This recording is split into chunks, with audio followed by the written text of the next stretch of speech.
আসসালামু আলাইকুম প্রিয় শিক্ষার্থী বন্ধুরা। আজকে আমাদের রোগী হচ্ছে রোকেয়া। রোকেয়ার আজকে আমি শুধুমাত্র ফলো আপ দেখাবো।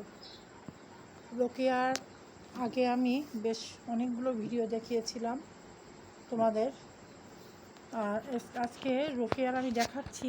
আগে রোকেয়া দেখি তোমার চোখের এই জায়গাটায়, চোখের ওপরে এখানে পাতায় বেশ একটা বড় টিউমার ছিল। সেই টিউমারটা কিন্তু এই যে ভ্যানিশ হয়ে গেছে শুধুমাত্র থুজা ওয়ানে, মাত্র একটি দানায়।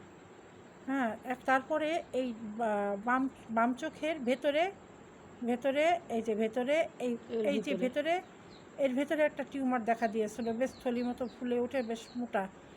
তার উপরেও এটা দেখা দিয়েছিল আগে ডান দিকেরটা ভালো হয়ে যাওয়ার পরবর্তীতে সময়ে তখনও আমি একটু গ্যাপ ছিল বলে পরবর্তীতে আবার থুজা দিয়েছিলাম। দিলে এটাও এই যে একেবারে মানে ভালো হয়ে গেছে। জায়গাটা একটু হালকা, একটু ছোট্ট একটা লাল মতো হয়ে রয়েছে, কিন্তু তুমি বলো কি তোমার একটু কম মতো হয়েছে? হ্যাঁ, কম হয়ে গেছে। আর যেই পরিমাণে ছিল তার থেকে কি মনে হচ্ছে না? এক দেখে মনে হচ্ছে যেন ভালো হয়ে গেছে। দেখে মনে হচ্ছে ভালো হয়ে গেছে। সেটা ওর ভেতরে একটুখানি হালকা লাল মতো আছে। আশা করি ভিটামিন চলছে, আশা করি ইনশাল্লাহ পুরোপুরি ক্লিয়ার হয়ে যাবে। তবে দেখালাম যে এটা ক্লিয়ার কিন্তু হয়ে গেছে, এই যে নেই, কিচ্ছু বোঝা যাচ্ছে না। এই যে একদম স্বাভাবিক, একদম স্বাভাবিক। তবুও একটা রেস্ট থেকে যায়, সেটা যেন না থাকে, তার জন্য অপেক্ষা।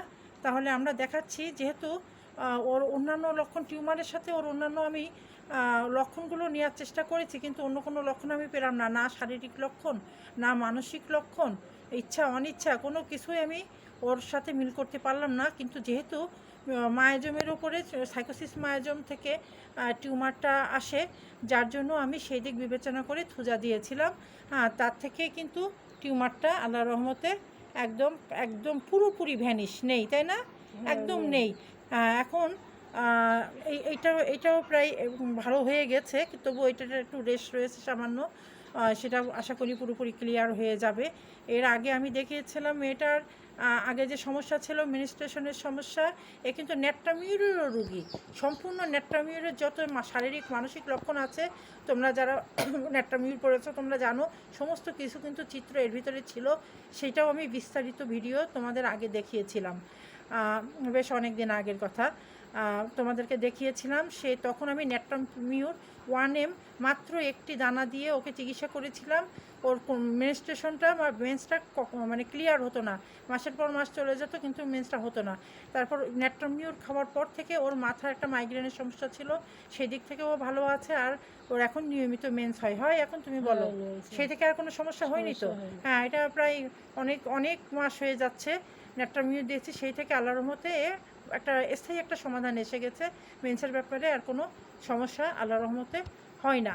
তারপরে আমি থুজা দিয়েছি এর উপরে, টিউমারটার উপরে। আল্লাহর রহমতে টিউমার ডান চোখের পাতার উপরে যে বেশ মোটা হয়ে উঠেছিল টিউমারটা, তা সেইটা আল্লাহর রহমতে পুরোপুরি ক্লিয়ার, একেবারে পুরোপুরি ক্লিয়ার। একটু অপেক্ষা করতে হয়েছে। এও কিন্তু মাত্র সূক্ষ্ম মাত্রায় আমি একটি দানা ডিস্টিল ওয়াটারের মতো গুলে আমি ওর ডোজ তৈরি করে বাকিটা প্লাসিবো ভিটামিন দিয়ে দিয়েছিলাম।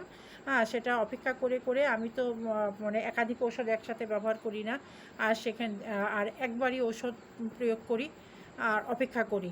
আল্লাহর রহমতে সুন্দর ফল পাই তাতে। তাই এখানেই প্রমাণ, এই যে একেবারে পুরোপুরি চোখের পাতার উপরে টিউমারটা আল্লাহর রহমতে ভালো হয়ে গেছে। আর বাম চোখের ভেতরের দিকে সেটাও একেবারে মানে ভালো হয়ে গেছে, দেখতে পাচ্ছি ভালো হয়ে গেছে, কিন্তু অনুমান করছি ভেতরে যদি সামান্য কোনো রেশ থাকে তাহলে আবার আমরা একটু অপেক্ষা করছি। ওষুধের কিন্তু পুনর্প্রয়োগ হচ্ছে না, কিন্তু এটা অপেক্ষা।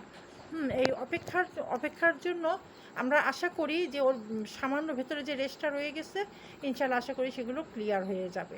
আজকে এই পর্যন্ত, আল্লাহ হাফেজ।